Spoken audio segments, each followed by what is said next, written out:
Your coffee is cooling. Your heart is beating. A car is speeding up. A storm is building somewhere over the ocean. Those things look completely unrelated. One belongs in your kitchen, one is inside your chest, one is on the highway, and one may be hundreds of miles away. But underneath all of them, the same thing is happening: change. And not just change in the, well, things are different now sense. I mean change with a direction, a speed, and a pattern. Here is the strange question. If something is changing right now, can mathematics use that change to tell us what happens next? That question is the doorway into calculus. And before you mentally leave the room because you just heard the word calculus, relax. We're not starting with a wall of symbols. We're starting with a toy car. Imagine a little car moving across the floor. At 0 seconds, it is here. 1 second later, it is 3 feet away. Another second later, it is 8 feet away. So the car is moving, but it is not moving at one steady speed. It is speeding up. Now suppose I ask, how fast was the car moving during those 2 seconds? That is easy enough. Measure the total distance, divide by the total time, and you get an average speed. But that is not the question I really care about. I want to know how fast the car was moving at exactly 1 second. Not between 0 and 2 seconds, not roughly around then, at that exact instant. And that creates a problem, because an instant has no duration. If no time passes, how can anything travel a distance? And if there is no distance to divide by time, how can we calculate a speed? This is where ordinary arithmetic starts looking uncomfortable. So we cheat. Not the bad kind of cheating, the useful mathematical kind. Instead of measuring a huge interval, we measure a smaller one. What was the car's average speed from half a second to 1.5 seconds? Then we shrink the window again, from 0.9 seconds to 1.1 seconds. Then again, from 0.99 to 1.01. Each time the interval gets narrower and the answer gets closer to the speed at exactly 1 second. We never need the interval to literally become 0. We just watch what the answer approaches as the interval becomes ridiculously small. That approaching value is the instantaneous speed, and the mathematical tool that captures it is called a derivative. A derivative is basically a way of asking, at this exact moment, how quickly is this thing changing? That is the first half of calculus. You may have heard that a derivative is the slope of a graph. That is true, but it can sound more mysterious than it needs to. Picture a graph showing the car's position over time. If the line is flat, the car is parked. If it rises gently, the car is moving slowly. If it rises steeply, the car is moving quickly. The slope tells us how rapidly position is changing. But on a curved graph, the slope is different at every point. So the derivative is not merely a school formula, it is a mathematical speedometer that can be attached to almost anything that changes. Temperature, population, pressure, sound, light, money, blood flow, even the rate at which your phone battery is ruining your afternoon. Now we can make the question one level stranger. The car's position is changing. That change is its velocity. But the velocity is also changing. That second change is acceleration. So acceleration is change happening to change. That sounds like calculus trying to show off, but you already feel this every time a car pulls away from a traffic light. Your body leans backwards because the car's velocity is increasing. Press the brake and the velocity changes in the opposite direction. Engineers use these changing rates to design vehicles, elevators, roller coasters, aircraft, and spacecraft. Too much acceleration too quickly, and the machine may be fine, while the passengers become extremely unhappy. Calculus lets us describe not only where something is, but how its motion is evolving from moment to moment.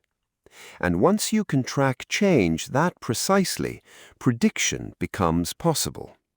Not perfect prediction. We will come back to that. Now let us reverse the problem. Suppose we do not know how far the car traveled. We only know its speed at many moments. Can we rebuild the total distance? If the car moved at exactly 10 miles per hour for 2 hours, that is easy, 20 miles. But what if its speed changed every second? We could break the trip into tiny slices of time. During each tiny slice, the speed is almost constant. Multiply that speed by the tiny amount of time, and you get a tiny piece of distance. Then add all those tiny distances together. 10 feet here, 7 inches there, one microscopic sliver after another. When we accumulate all those pieces, we recover the full journey. That process is called integration. A derivative breaks a changing process into its moment-by-moment rate. An integral gathers those tiny changes and builds the total.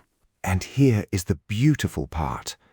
Derivatives and integrals look like opposite ideas because they are opposite ideas. One asks, what is happening right now? The other asks, what did all those moments add up to? If you start with the car's position and differentiate it, you get velocity. If you then integrate that velocity over time, you recover the change in position. Break it apart, build it back. This connection is called the fundamental theorem of calculus, which is a very dramatic name for a very elegant truth. The rate of change and the total accumulated change are two views of the same process. It is like shredding a journey into individual moments and then discovering that the pieces still remember how to become the journey again. Now, return to the coffee you forgot about 5 minutes ago. It does not cool at a perfectly steady rate. When the coffee is much hotter than the room, it loses heat quickly. As it gets closer to room temperature, the cooling slows. So, the rate of cooling depends on the temperature difference that exists right now.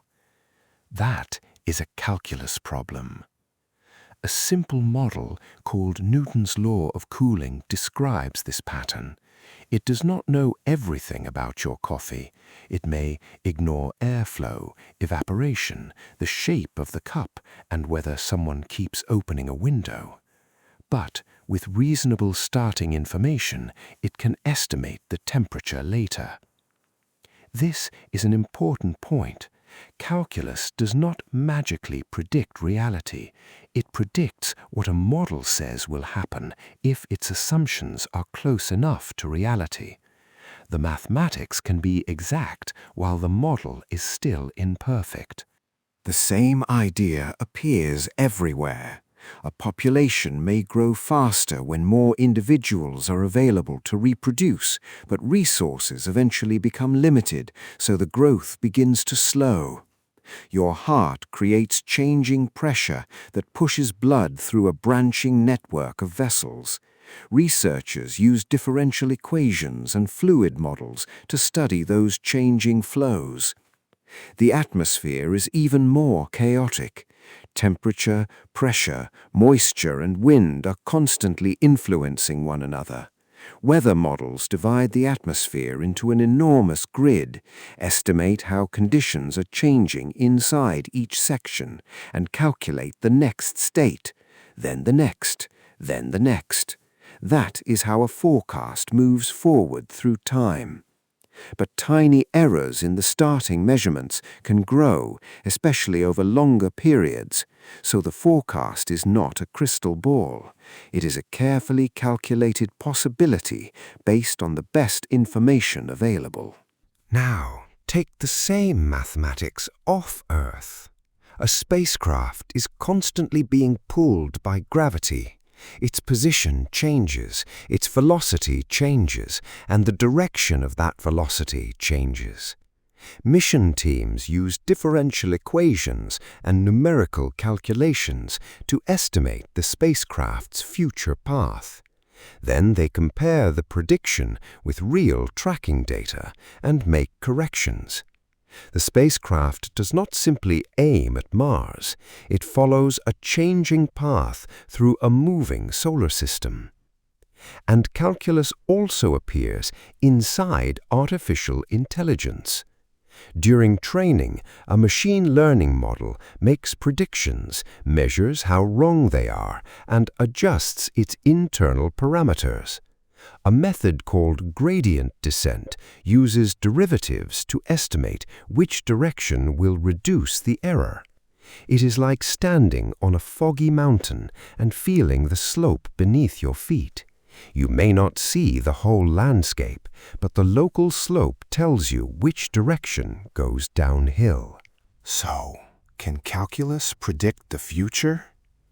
Yes, but that answer needs an asterisk the size of a chalkboard. Calculus predicts how a model changes from a known starting point. If the starting information is wrong, the prediction may drift. If the model leaves out something important, the result may fail. If the system is extremely sensitive, tiny uncertainties may become large ones. But that is not a weakness unique to calculus.